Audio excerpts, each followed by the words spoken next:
নমস্কার বন্ধুরা, আজকের রেসিপি হলো হালকা পাকা আমের টক রান্না করবো। এই গরমে টক না খেলে কি হয়, শেষ পাতে টক খেতে সেই দারুণ লাগবে।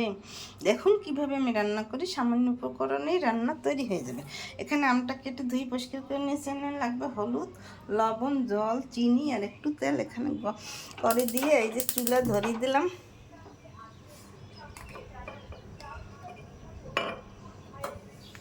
যে তেল দিয়ে দিলাম, সামান্য তেলেই রান্না হয়ে যাবে টক রান্না। এখন একটু সরিষা ফোড়ন দিয়ে দেবো।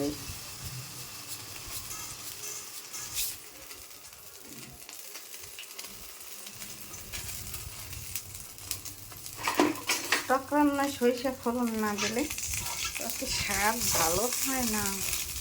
এখন আমটা দিয়ে দিলাম। আমটা দিয়ে পরিমাণ মতো জল দেবেন। যার যতটুকু জল লাগে ততটুকু, একটু টক মিষ্টি ঝাল সেইভাবে এই টকটা রান্না করব। এই দেখুন, লবণ লাগবে, একটু হালকা হালকা পেকেছে। এই লবণ আদা চামচ দিয়েছি, আর একটু হলুদের গুঁড়ি দিয়ে দেবো। এই সামান্য উপকরণে টক রান্না হয়ে যাবে। এই যে হলুদের গুঁড়ি দিয়ে দিলাম। এখন ঢাকনা দিয়ে ঢেকে দেব। কিছু সময় রান্না করলে এই টক রান্না তৈরি হয়ে যাবে।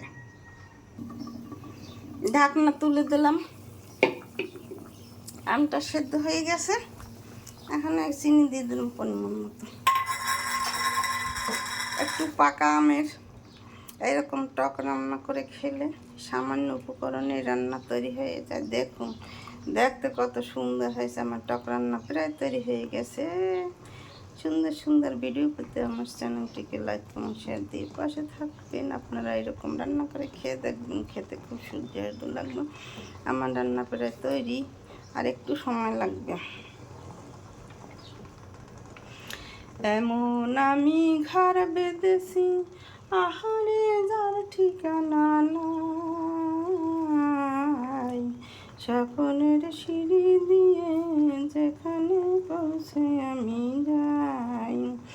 এমন আমি ঘর বেঁধেছি, আহারে যার ঠিকানা নাই, স্বপ্নের সিঁড়ি দিয়ে যেখানে পৌঁছে আমি যাই। জানলা দিয়ে সোনার রোদের আলো যায় ধুয়ে মালিনতার কালো। জানলা দিয়ে সোনার রোদের আলো যায় ধুয়ে মালিনতার কালো। দরজা খুলে ফুলের হাসি দেখতে আমি পাই, প্রতিদিন দেখতে আমি পাই। এমন আমি ঘর বেঁধেছি, আহারে ঠিকানা নাই, স্বপ্নের সিঁড়ি দিয়ে যেখানে পৌঁছে আমি যাই।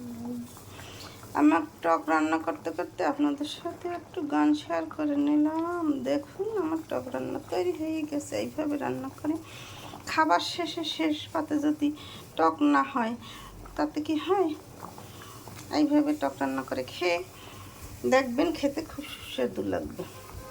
আমার টক রান্না তৈরি হয়ে গেছে। আমার ভিডিও ভালো লাগলে লাইক, কমেন্ট দিয়ে শেয়ার করে পাশে থাকবেন। ধন্যবাদ, থ্যাংক ইউ। আমার চ্যানেলটিকে লাইক, কমেন্ট দিয়ে শেয়ার করে পাশে থাকবেন।